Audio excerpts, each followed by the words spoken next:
बिस्मिल्लाहिर्रहमानिर्रहीम, अस्सलाम वालेकुम। मैं हूं हमजा अशरफ। शामिल करते हैं हेडलाइंस। हाथ की सफाई ऐसी जो देखे परेशान हो जाए।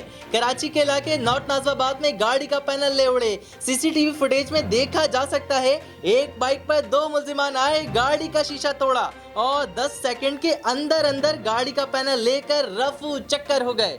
कराची नेवल कॉलोनी के पास हब रिवर रोड पे दिल दहलाने वाला वाकया पेश आ गया। तेज रफ्तारी जानलेवा साबित हो गई। ट्रक और मजदा की आपस में टक्कर में 23 अफराद हलाक हो गए। जख्मियों को फौरी तौर पर अस्पताल मुंतकिल कर दिया गया। सिंध पुलिस शहरियों के जानो माल के तहफ़्फ़ुज़ में दिलचस्पी नहीं रखती। सिंध हाई कोर्ट का लापता अफराद केस में पुलिस की नाकिस तफ्तीश पर बरहमी का इजहार। रिमार्क्स दिए बार बार एक ही रिपोर्ट पेश नहीं कर सकते। आप लोग केस से मुतालिक एक भी दस्तावेजात पेश नहीं कर सकते। गफलत बरतने वाले पुलिस अहलकारों के खिलाफ महकमा जाती कार्रवाई का हुक्म। पाकिस्तान के बहादुर बेटे पायलट अफसर राशिद महनाज शहीद का 49वां यौम शहादत। DGISPR ने अपने ट्विटर पैगाम में लिखा कि आज के दिन फर्ज की अदायगी में जान का नजराना पेश करने वाले पायलट अफसर राशिद महनाज शहीद की अजीम कुर्बानी की याद दिलाता है।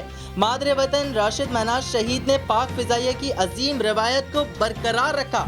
पाकिस्तान एयरफोर्स के कम उम्र पायलट ने 1971 में जहाज दुश्मन मुल्क ले जाने की साजिश नाकाम बना दी। फिलहाल इतना ही। मजीद खबरों और अपडेट्स के लिए विजिट करें हमारी वेबसाइट csnlive.tv।